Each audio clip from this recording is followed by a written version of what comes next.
You're listening to Neurodivergent Mates.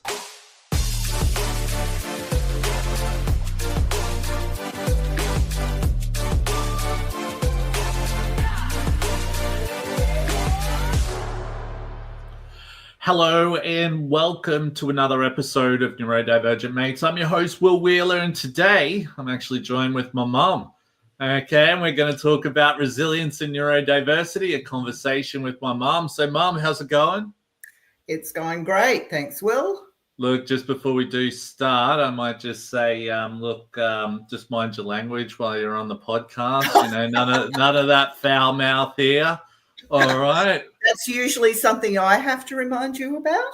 Yes, true. Not your little old grey-haired mother. Yeah, exactly. But look, before we do get stuck into this, because we do have a lot of questions we've got to go through, let's just do a little bit of housekeeping so we've got a bit of an idea of, especially for our new listeners, all of that. So if this is your first time listening to us, please subscribe, like, and follow to all of our social media pages. We're available on TikTok, Facebook, Instagram, X, Twitch, YouTube, and LinkedIn. And please subscribe wherever you check out our podcast. We'd love to hear from you.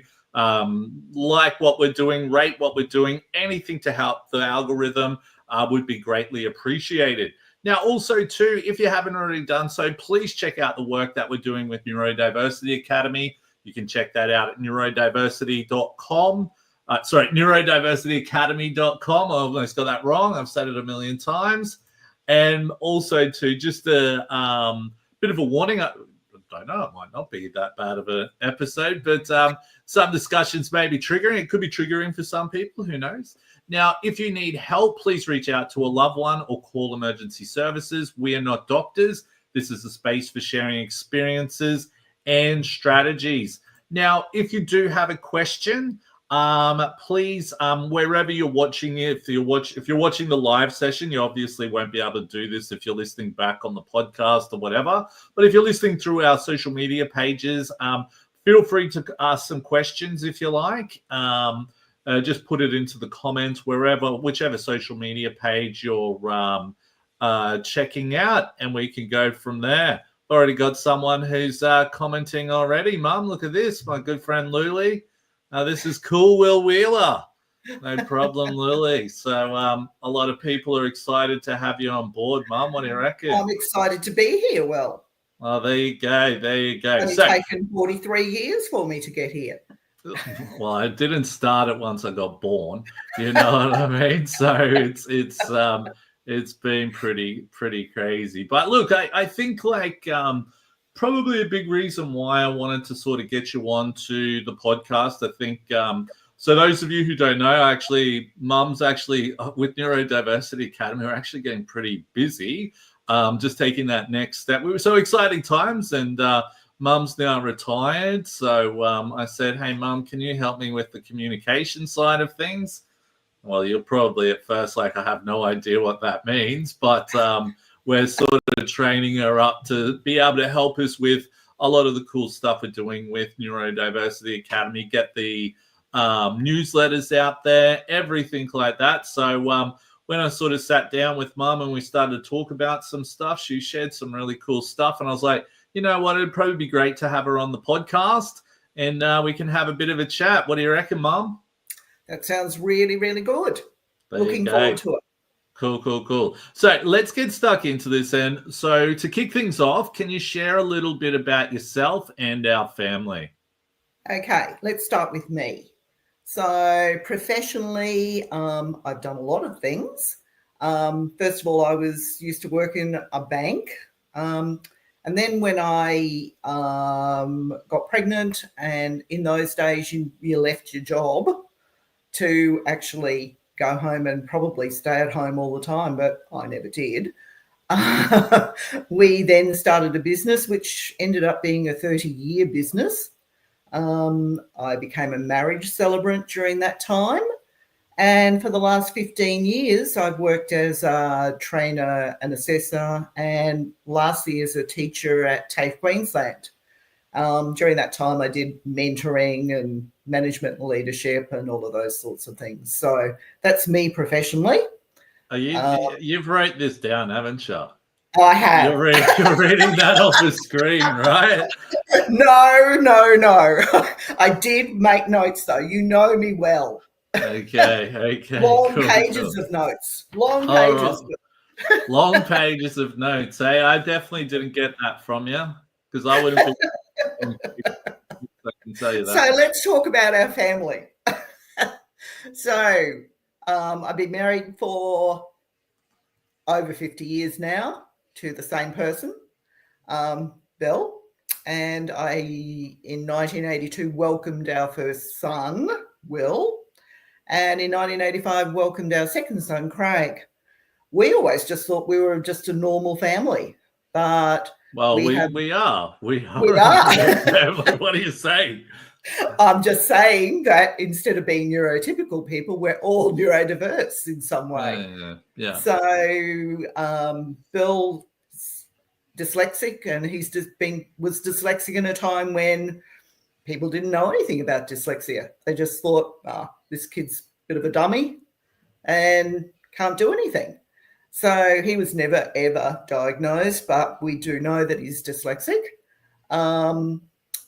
Will obviously has told the story of Will being dyslexic and late diagnosed ADHD, 2E ADHD. And Will was diagnosed as dyslexic at 8. And at the time they said to us, this child's got a really high IQ. He's top 10% of the population in IQ, but he is dyslexic. And nobody at that stage said, let's talk about ADHD. Well, they did, but it was in, does he run around a lot? Is he disrupting people? Is he doing this? So out of curiosity, let's try and date that. So that would have been like early 90s, correct? Yeah, so about 1994? Oh, no. Was it 1990? I thought it was about 1992. No, it was about 1990. You're only about 8. Yeah, all right. So, and at that stage, it was only young, usually boys, who were diagnosed, who were running around like lunatics and disrupting people and being really, really naughty and all of that sort of stuff. But you weren't like that. You were the type of person that was hyper focused, and you did have some traits, but none of those traits were asked about in those days. And then we were very well aware that so I wasn't naughty, eh? Well, that's good to know. There you go. I thought it was somewhere. I was going to say, what? You did display traits, but they weren't traits that were asked about at that stage, and they weren't traits that were even thought about, such as being having problems with being out in crowds and all of that sort of stuff. They weren't traits that were asked about.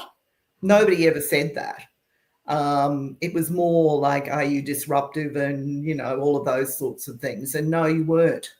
And we were very well aware with Craig, and he was diagnosed very, very early because he was dyspraxic as well as dyslexic.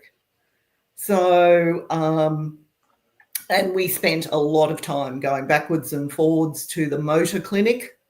He went with Craig, that is. With Craig. Your motor skills were great.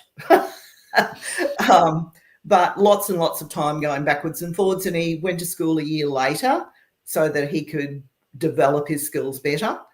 And it wasn't until you were diagnosed as 2E ADHD, and when the psychologist spoke to me and said it's very likely that it's genetic, and she said, is there anybody in your family that you think might be ADHD? And it was then that I realised that I carry all the hallmarks of a woman with ADHD.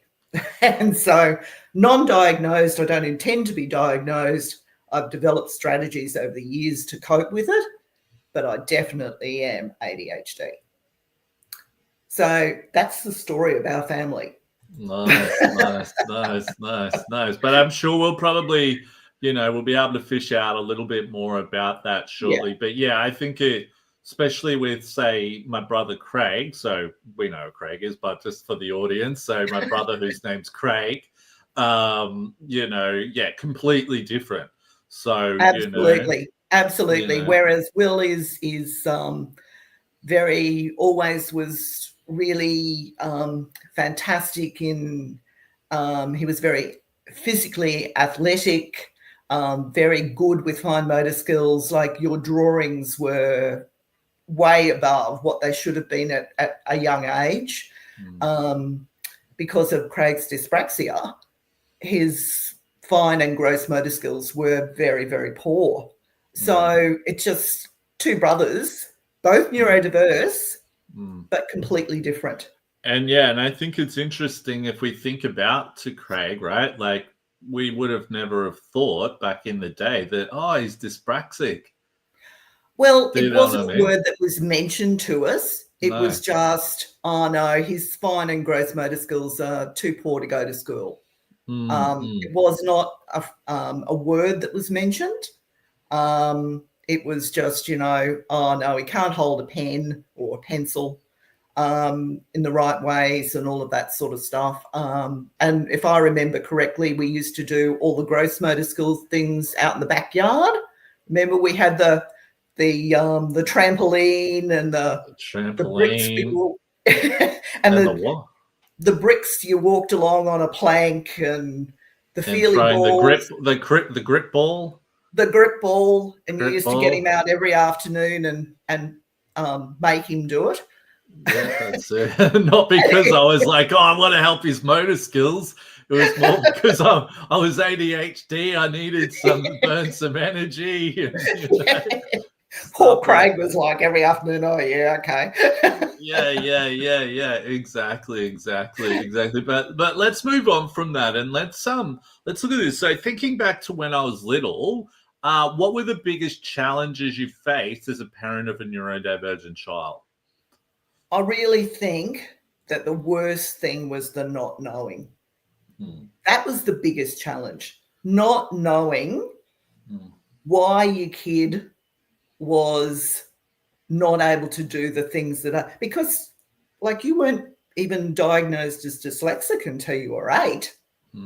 So that was a long period of time. We had this extremely bright child, and you could tell that you were extremely bright. I mean, I remember you were 3.5 and you told Dad and Granddad how to erect a set of swings from a plan. And they kept on saying, no, Will, no, that's not right. Basically, go away, get lost. And you kept on saying, no, you're doing it wrong. And they were. So you were this very, very bright child and extremely curious about everything and all of that sort of stuff. So, but then we would get the other part of it where I would take you to, say, playgroup, and you would be, because of your obviously now ADHD, you would be terrified and you wouldn't sit with the other kids, or you'd just cling to me for the whole time. And consequently, I would think, oh my God, I'm the worst parent on earth because I didn't know. And who the hell would know when you're a first-time parent about, well, certainly back in those days, in the 80s and the early 90s, nobody even spoke about ADHD, except in very derogatory terms for some kid that was running riot and destroying houses. But other than that, it wasn't spoken about. So I think that that was a big challenge, the not knowing, trying to be a good parent, and all of the time coming up against a brick wall because, oh my God, I'm not taking this kid to the supermarket anymore. Yeah. But I used to love going to the supermarket. I know, and demanding stuff. Yeah. So But, that just, to me, looking back now, tells me that, you know, you didn't have that emotional regulation that other children had at that stage. So, you know, it was just like, oh my God, we're getting to the checkout. He is going to demand something and he's going to throw a tantrum. there you go. So Just for the record, was, I still do that. I still chuck a tantrum at the table. I know, Holly's told me that. Yeah. But you know, I think back in those days, and I look back on a lot, especially more specifically school, I think you know, playgroup and kindergarten, that's a pretty faint memory. But I think you know, going to those, especially like probably preschool and things like that, you know, it was so much about creativity and painting and playing. Which you were and great at. Yeah, exactly. You know, I think that. But I think especially once it got into school, right, that's when it became, you know, I could, if I picture myself back from those days, it was like almost like a real like shock to the system, the massive change from being this, you know, in my element to not being that type of thing, right? I agree. It was such a big change for you. And like, knowing now what I know now, I remember when you were at preschool, and I know you weren't ready for school because I just knew it as a mother. I just knew that you weren't mature enough to go. And I remember begging the preschool teacher to keep you back, and they just would not do it. I just knew that you weren't ready. But in those days, you had to have a reason, and there was no reason. Like, because I was probably excelling. I was probably excelling in like creativity and great paintings and having an imagination, everything that a neurodivergent you person were great excels in home at. corner and all of that sort of stuff. But all the little girls loved you. And until I got married, they still did, right? But you know, I think the hardest part, especially that transition into school, that was where it, I think for maybe yourself as a parent, and I see, you know, I speak to a lot of people about this, is that, you know, you were dealing with teachers as such who were giving you advice on how your kid needed to be, where they had no idea about who I was as a person or what I needed. It was just because I didn't conform. And that was, say, you know, and like, I'm sure you would know about this because you were up at the school a lot, where I'd tell the teachers to go F themselves. And not when you were really young. Not when I was in like grade 1 or anything, but like, you know, towards the end of, you know, once I was up at school a lot, but that was to try and help you. Yeah, that time. But you know, you start to get a you know, I even remember I started like telling, you know, back chatting teachers, because you get sick and tired of I suppose being treated like crap. But in saying that, there was some great teachers as well who I'd have. And my grade 3 teacher, my grade 6 teacher. And see, you remember those teachers because they did the right things. But look, we look at school now and we know, and we're both, well, I've only just retired from education, but, and you're in the education field yourself, you don't have the time. You have deadlines that you have to meet and all of that sort of stuff. You don't have the time to be singling out anybody or whatever, to be saying. And the worst thing that teachers do is, look, we'll just keep you back for another hour to do some more work. Well, by that stage, you're burned out. You're tired as hell. and Or, not ready. or they'd keep you in at lunchtime and like, you need your breaks. You know, you needed your break. Especially for you, because you wanted to go out and play footy or Play football, or whatever. you know, whatever that was. Yeah, totally, you know, and I look at it now and I'm like, yeah, no wonder I couldn't concentrate. All of those different things there. But yeah, it was a very interesting time back in those days. But let's move on from that there. So when you first realized I was neurodivergent, what kind of support or maybe lack of support did you get from the schools, professionals, or even the community, all of that? Okay, so probably none. That's a really easy question to answer. Oh, okay. Well, I'll move on from that one, eh? No, I'll expand a little bit on it for you, Will. Yeah. I always expand. So support at school. Look, I don't honestly think, especially at primary school, that they were trying to not do anything for you.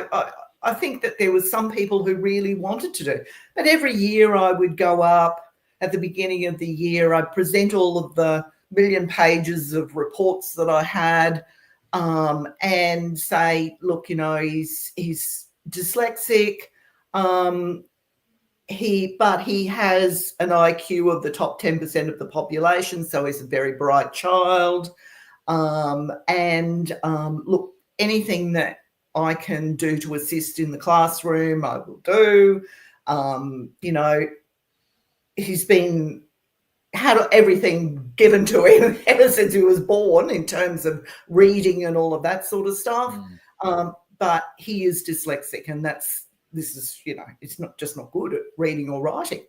And in fact, I don't think you could really read until you were about in grade 3 or 4. Yeah, I can't remember. Like I struggled to read even like until like after high school. I know. But you could get by. You know, you could read signs and things like that, and you could pick those things out. But you know, you were and for me, it was really before that dyslexic diagnosis. Even it was really hard for me to understand because, like, I eat books, as you know, read 1 or 2 books a week, and for somebody who is a reader and somebody who's tried to instill books into, you know, my 2 sons and the love of reading, it was just like, this is a puzzle for me. And you know what? I hated that. I was like, I just cannot. You know, it was like painful type of thing. Like, just like, because it was like, and it was like someone's trying to force you to look at something, but you want to look the other way, right? Exactly. And it's like, this is shit. You know what I mean? I just remember sitting there thinking, oh my God, because my mind was somewhere else. I don't know if I wanted to go play Lego or what. Obviously, you know? I realise that now. But at the time, you don't realise that. And I think that teachers probably, you know, just think, oh, he's just, you know, couldn't care less sort of thing. We made every effort for them to realise that we really cared and we wanted you to succeed. But, you know, it's not their business. So we would get tutors in and all of that sort of stuff, which made it even worse because you had more stuff to do that you didn't want to do. And I was actually thinking about this with the tutors, right? The tutors, I remember the same thing. Like I was stuffed. It was like usually like they'd come at like 7:30 at night, right? I'm done for the day. Do you know what I mean? And I remember sitting there thinking, oh man, like I've got an hour, and like I remember them talking about stuff, and they're like, okay, what's I don't know, for example, what's 2 plus 2? And I'm like, you know, 10, or, you know, I was just guessing stuff because I was like, this is shit. You know, I can't be stuffed. But, you know, I think as well, like, I remember you getting like these like things to help kids. Like you spent With like math. thousands of dollars like with maths and shit like that, right? We did. And it's like, It and was this a is computer program. yeah, and it was crap. It was absolute garbage. We only used it for a little time, right? And And it cost us like thousands. yeah. And you You know know, what? we just thought we were doing the right thing because, like, we're parents. We're not You want to do the professional. right thing. Yeah. And you We know were what, just right? trying to do the right thing. And you know what, right? Some of these like things that they're saying, okay, this will help your son or daughter learn this, they're rot. Do you know what I mean? Absolutely. Yeah, they're an Absolutely. absolute rot. And I think, you know, if there are some parents who are listening to this, you do need to be careful of like some of these organizations who are saying, yeah, we've got these maths things. Well, they may help some kids there. That's great. But some of this other stuff is absolute garbage. Yeah. And so another thing about professionals that I must mention is the glasses thing. Oh, yeah, that's right. That's right. Yeah. Had to wear glasses for all these years, and I've got like probably better eyes than rabbits, right? Don't rabbits have good eyes or something? Yeah, because they eat carrots, right? And like there was nothing wrong with your eyes. But yeah. Once again, we paid thousands and thousands of dollars for Yeah. you to have glasses, and you didn't damn well need them. Yeah. We thought we were doing the right thing. Once again, professionals, so supposed professionals, told us this, so we thought, oh, we're good. We're trying to be good parents, so we'll do that. So community, okay. I don't think that it was ever known within our community. All we did was made sure that whatever you were good at, you were out there doing it. So if it was a sport, you were out there. You were, and you especially in terms of ball sports, I mean, you were fantastic at baseball. You were fantastic at AFL. I think one time we had a bit of a run around in little athletics, which you didn't really like. Actually, I did like little athletics. Oh, did you? Oh, I don't know why you stopped taking me there. This has really bothered me from, you know, I haven't been able to get over this. I can sign you up next week for that, Will, if you like. I don't think I think I'm a bit too old for little athletics. I'd have to just join athletics. And even then, I'm probably would really struggle there. Yeah, I reckon your knees and your back would probably let you down, mate. Totally. This day and age, you know, for sure. You went to Cubs, which you hated. Yeah, I hated that. I know. You know what? But you know why I hated that, right? Is because with that, right, you had to like read like all these things to be able to get badges, and you had to write like reports, right? And I hated that stuff. Yeah, well, I don't even, but see, I didn't know anything about Cubs, so I just thought you'd like it. But, you know, we went camping and we went out in the boat and we went on trips away and stuff like that. So community wasn't a problem because, like, you don't walk around with a sign on your head, I'm dyslexic. Nobody does. So, but you know, I think you had good communication skills and all of that sort of stuff, so it didn't matter. And I think as well that if we think about community, it was a lot different back in, you know, the late 80s, early 90s, because, or just the 90s in general, you know, there wasn't like a neurodiversity community. Do you know what I mean? There wasn't a thing. It wasn't like, you know, I don't know. It just wasn't a thing. I don't even think it was probably something that we really spoke openly about. No. I bet you didn't tell all your friends like your son's dyslexic and stuff like that. I don't think it came up in conversation, to tell you the truth. Really now you probably talk about it heaps. Probably talk about it more now than what you do. Can't help but talk about it with Neurodiversity Academy. Exactly. But look, it wasn't anything. And I don't think, like, we made sure that we had lots of activities and a whole community of friends because, as you know, Dad and I are very social. So that you kids had plenty of kids to play with and all of that sort of stuff. So, and you got on well with other kids. It's not like you were bullied or anything like that. Nobody said, "Oh, Will, I don't like you because you're dyslexic." They might have in school, some arrogant little creep, but not really, because you were good at other things and people recognised you for that. And the same with Craig.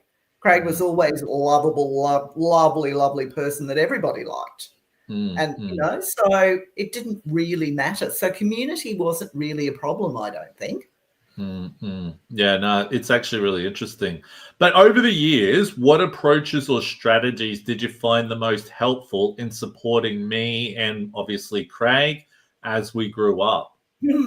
I think that, as I said, all the sporting endeavours that we did, and that didn't mean that we just sent you down to the park to play baseball or play football or anything. We were involved.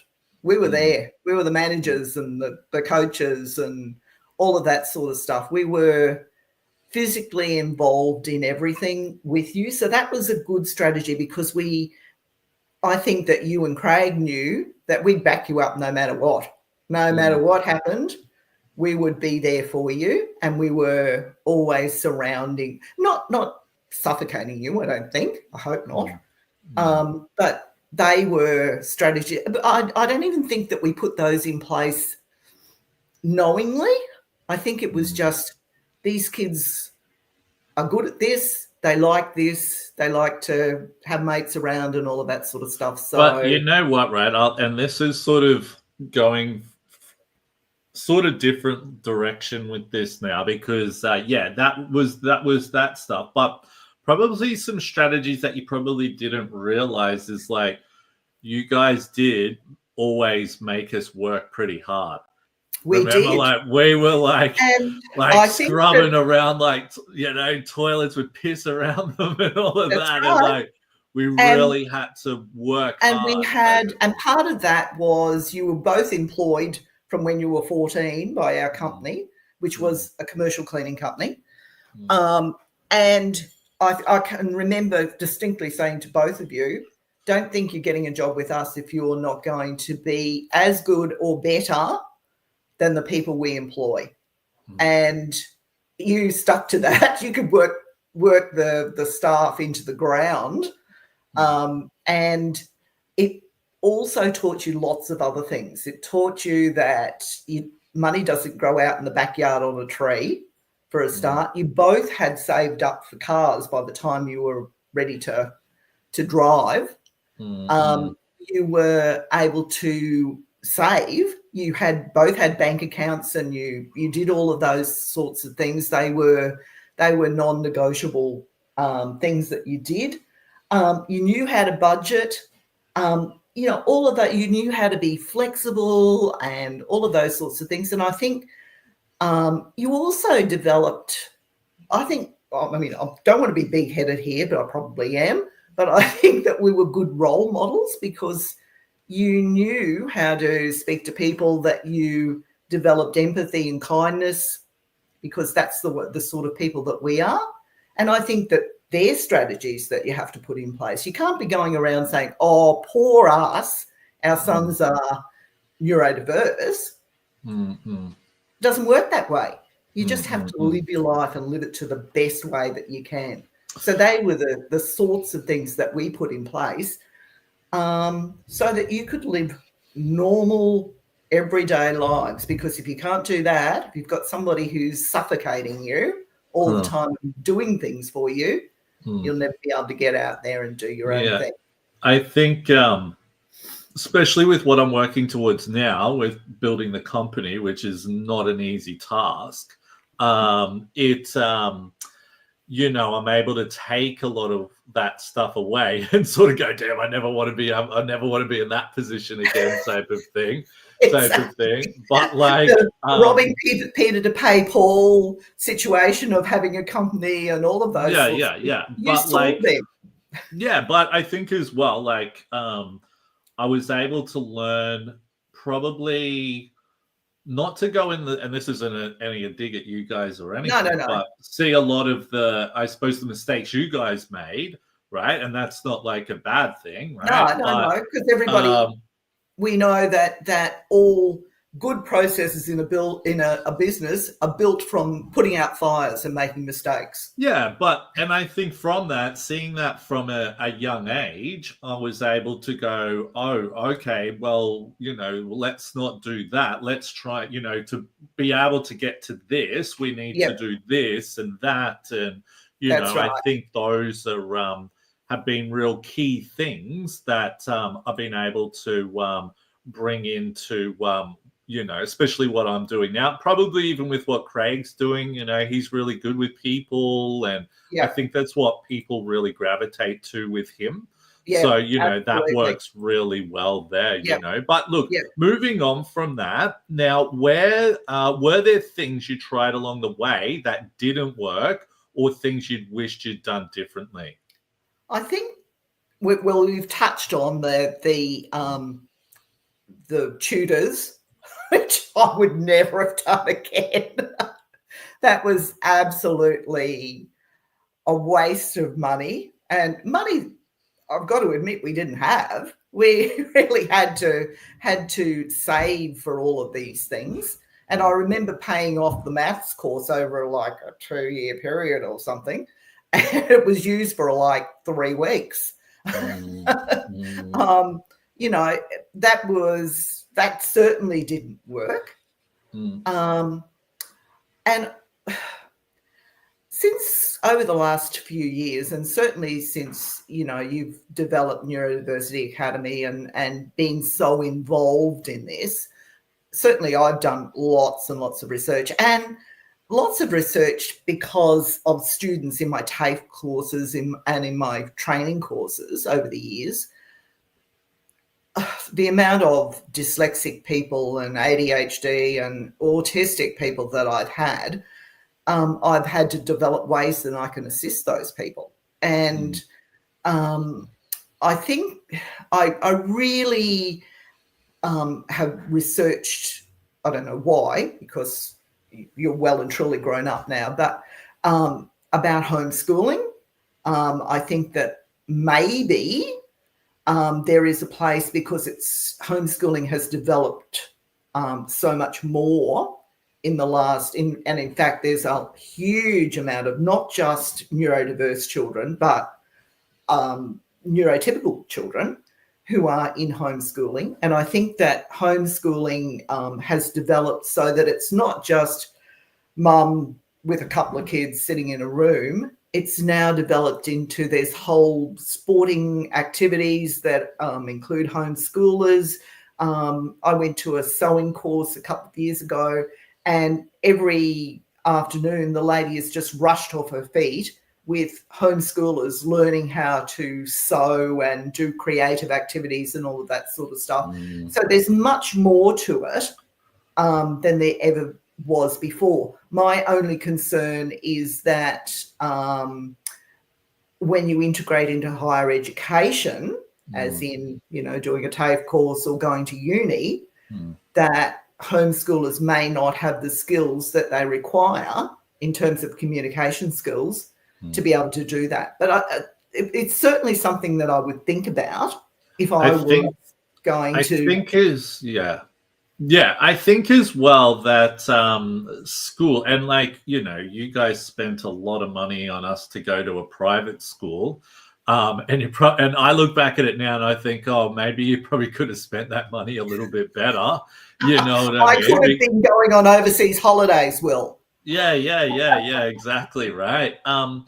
Because I think, and I think it's very difficult to be able to, and it's just like with tertiary education, it's very difficult to know a school that's going to be right for your kids, if that makes sense. Absolutely. It's so difficult to know. Look, because they're businesses at the end of the day, those private schools especially. Do you know what I mean? So they want you. And they don't. They absolutely do not want you. At the time, we thought the school was a small school. It was a small school at that particular stage. And I thought, yep, they'll get individual attention. I was certainly didn't like the state school system, and I had been through the state school system and I did okay. But as a woman with ADHD, I used to talk all the time. Oh, what a surprise. So I spent most of my school days outside the door, because I was talking to people. Oh, Will, how's your grandmother going? Oh, is she over a rheumatoid arthritis now, and all of that sort of stuff, because I was that's just part of it. And I really didn't want you to have that terrible education that I had. But we thought we were doing the right thing. Nobody ever wants to do the wrong thing by their kids, do they? Yeah. Exactly. But look, we might move on from that there. Now, obviously, you know, how did things shift as I grew into a teenager and then an adult? What new challenges or opportunities came up during those stages? So it sounds this will probably be quite an interesting part of the podcast here, I'm assuming. No. I'm not going to bring out any terrible secrets. I think you've already told all the terrible secrets anyway. Your teenage years, and certainly Craig's as well, were an absolute disaster. In what way? Oh, in every way. We were pretty wild. You were pretty wild.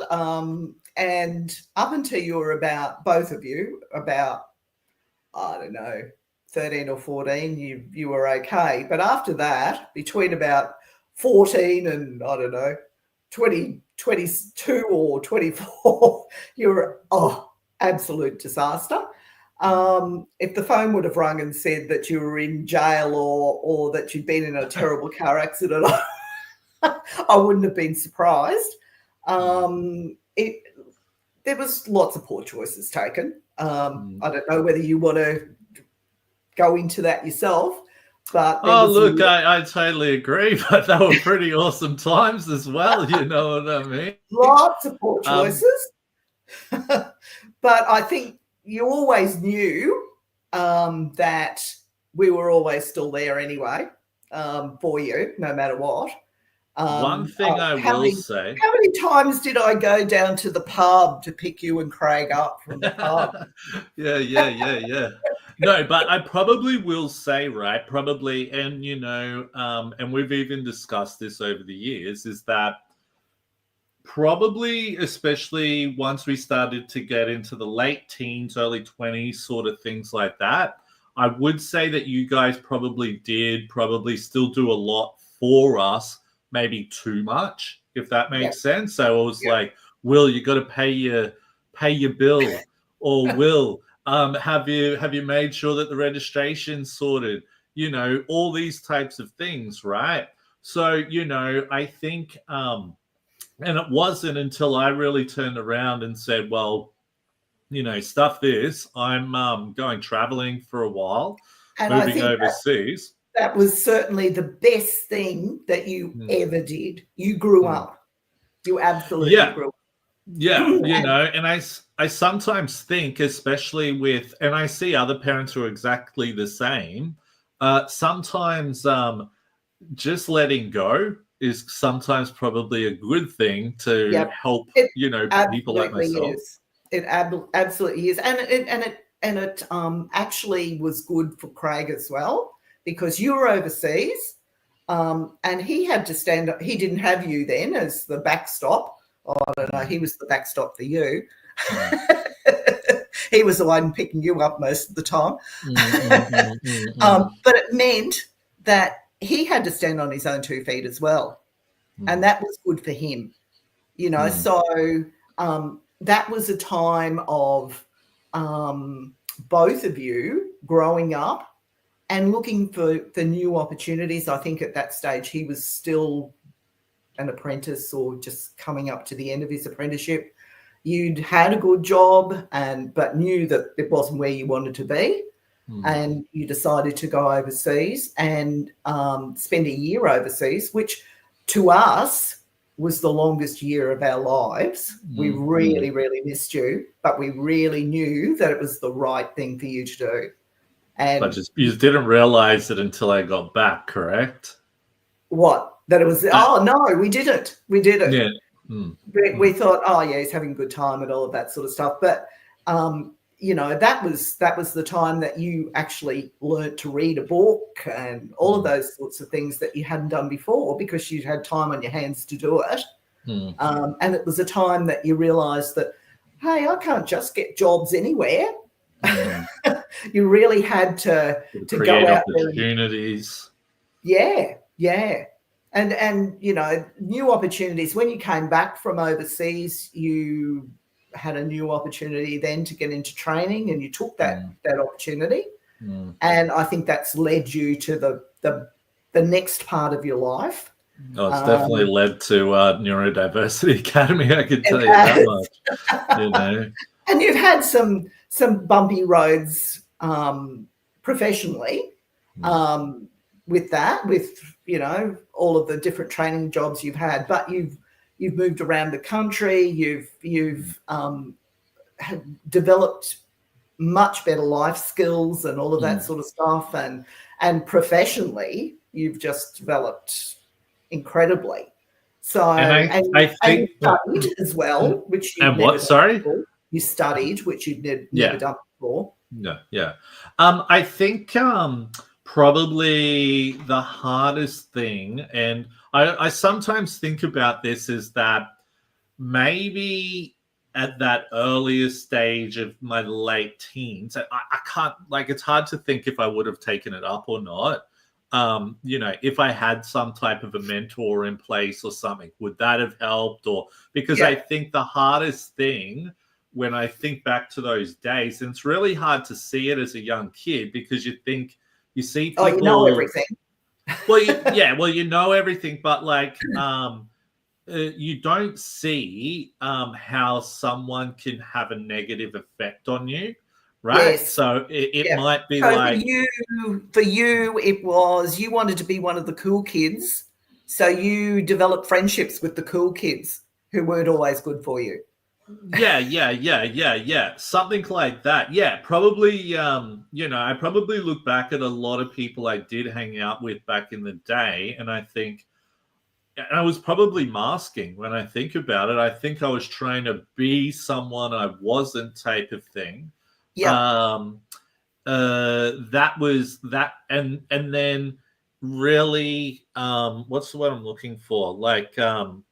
Like I said, you can't see the how someone's negative. Like if someone's hanging out with you and then, you know, they're buying like the beers, and then you think, oh, such and such so good, you know, they always sometimes buy the beers, and you know what I mean? You don't see that. But I think especially once I started to get into business, for example, and it's funny because I remember you telling me to stay clear of business. You know, what did you say? You were like, I don't want you to, well, what did you say? Something along the lines of like, I'll be the devil's advocate here. You know, I don't want to see this. I'm like, no, Mum. That doesn't sound like me. Yeah, something like that, right? And I'm like, no, Mum, I'm doing this. I said, I don't care. She's like, you know, you don't have any goals. I'm like, this is my goal. This is what I'm working towards, right? So, you know, sometimes this was before Neurodiversity Academy, though. Well, yeah, but like it was but you got to admit, right? That's the process that has happened to work towards that, right? Yeah. If I have, you know, so sometimes making your own decisions is for the best, right? And you know, so maybe telling your mum to stick it, you know, isn't such a bad idea. We did have a bit of a falling out at that stage, I will say. Yeah, about but 3 or 4 weeks. You know, so you know, I think for me, I definitely think I'm heading definitely in the right direction now. You know, so sometimes you've got to make sometimes, you know, we've got to make our own decisions, type of thing. Think on your own 2 feet, type of thing. Yeah, and look, if I look back to when we first started our business, my parents were like dead against it. Mm. They were like, oh, no way are we helping you. We're not looking after your kids. We're not doing anything for you. And we had to stand on our own 2 feet and do it. And after 30 years, we eventually sold. And by that stage, it was booming. So, you know, you do. You've got to have mentors, but not somebody who's crowding you in too much. Well, I think as well that, like, for me, the biggest shift that has worked best for me was definitely getting to a point where I was like, you know what, these people who I'm hanging around with, you know, I don't need that anymore. You know what I mean? And like, I think once I started surrounding myself around, you know, other business people and learning, oh my God, I can't be that, what I used to be, that's where that shift really happened, all of that type of thing. I think as a small business person, you can never not be a small business person. You have to realize that there's other people who, if you're claiming that, you know, that you're the best at whatever, you've got to be present all the time. You can't, I used to even say, you can't just go down to the shops looking like you've just come out of the garden. You have to present yourself well and all of that sort of stuff, because you've got to be present all the time. If you're presenting yourself, to tell you the truth, I go down to the shops looking like it. I don't have a garden. You have a balcony, Will. I do have a balcony, but like I do with no plants on it. Oh, I do dress as a dag. I'm just at that age now that I don't care. I'm just there to I'm not there to impress anyone. But obviously, if I'm going to be speaking at conferences, I don't wear suits anymore. I cannot stand suits. It's just not me. But I do, you know, dress, you know, casually nice, I feel. But I'm more prefer to be myself, if that makes sense. I think the hardest part is that, especially when you're getting a business off the ground, being able to afford decent clothes is the hard part. So if you see me wearing daggy clothes, anyone who's listening, it's not because I choose to wear daggy clothes. It's just I can't afford any at the moment. I'm poor, you know. But that should hopefully that changes. A good business person keeps on plowing their money through in their business. That's exactly right, Will. That's it. Now, from your perspective, what do you think still needs to change in schools, communities, or workplaces to better support both neurodivergent kids and their families? Okay. I think earlier testing of kids. So, and cheaper testing of kids. So do you think the government should maybe be putting money into it? Yeah. I think that I've heard on one of your podcasts, because I'm a fan, Will. Take a ticket. I've heard... you're lucky that you're on here, you know. I know. I feel so honoured. Yeah. But I think I've heard a lady that you were interviewing once from Britain who said that they do free testing there. Yeah. And I think that is something that really needs to be looked at. I think that we wouldn't have the problems that we have if we had testing earlier. You know, like you were 8 when we found out that you were dyslexic, and you know, we could have been putting things in place. I don't know what, but you probably could have and it might be different now, but you could have maybe chosen maybe a different school or who knows. Yeah, that's right. We just weren't given those options at that time. Certainly, it's so changes in schools in terms of testing. Communities, look, I think we have enough of this poor neurodiverse people. We have a lot of negative stuff about it. Tell them about like when Dad was at the pontoon the other day. So Dad was down at the boat ramp the other day and putting our boat in. And because in Australia, a lot of people do that. So if you're listening from overseas, because We live like close to the waters. A lot of us, you have boats and you go out a lot. We only live not very far from the water, and putting the boat in, and he was waiting for Craig at the because Craig is a very good fisher person, so, and a good boating person, and he was waiting there for Craig to put the trailer and the boat up into the parking lot, and these two ladies were standing there, and one lady said to the other, so how's so-and-so going? And she said, they've just found out that their child is dyslexic and ADHD. And she said, oh, no. Oh, that's dreadful. What are they going to do? And she said, oh, probably nothing.